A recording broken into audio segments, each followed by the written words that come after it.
यह एक पुराने और प्रतापी राजा की कहानी है जो हमें सिखाती है कि असली न्याय और बुद्धिमानी क्या होती है। राजा विक्रम और न्याय की कसौटी।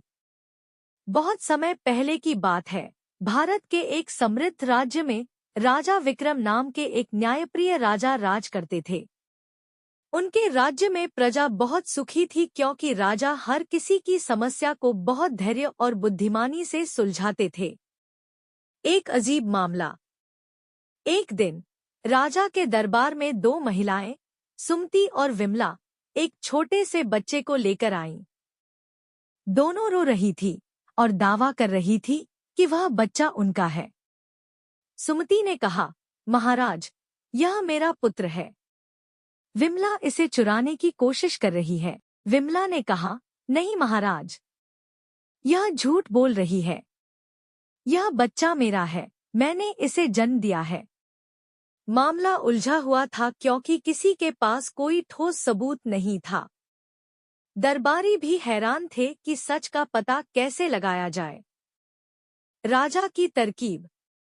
राजा विक्रम ने कुछ देर सोच विचार किया और फिर अपनी तलवार मंगाते हुए कहा, चूंकि तुम दोनों ही इस बच्चे पर अपना हक जता रही हो और कोई गवाह नहीं है, इसलिए मैं इस बच्चे के 2 बराबर हिस्से कर देता हूँ।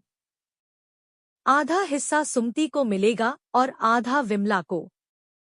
यह सुनते ही दरबारी सन्न रह गए।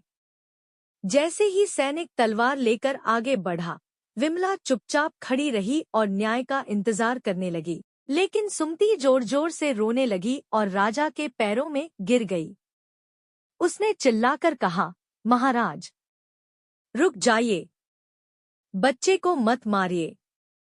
आप यह बच्चा विमला को ही दे दीजिए, कम से कम मेरा बच्चा जीवित तो रहेगा। अंतिम फैसला।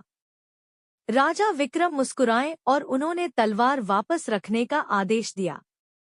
उन्होंने गरजते हुए कहा, असली माँ सुमति है, क्योंकि एक माँ अपने बच्चे को किसी और की गोद में देख सकती है, लेकिन उसे मरते हुए नहीं देख सकती। विमला को उसकी धोखाधड़ी के लिए कारागार में डाल दिया गया और बच्चा उसकी असली माँ सुमति को सौंप दिया गया। पूरे राज्य में राजा के इस अनोखे न्याय की जय जयकार होने लगी। सीख। बुद्धिमानी और धैर्य से कठिन समस्याओं का समाधान निकाला जा सकता है।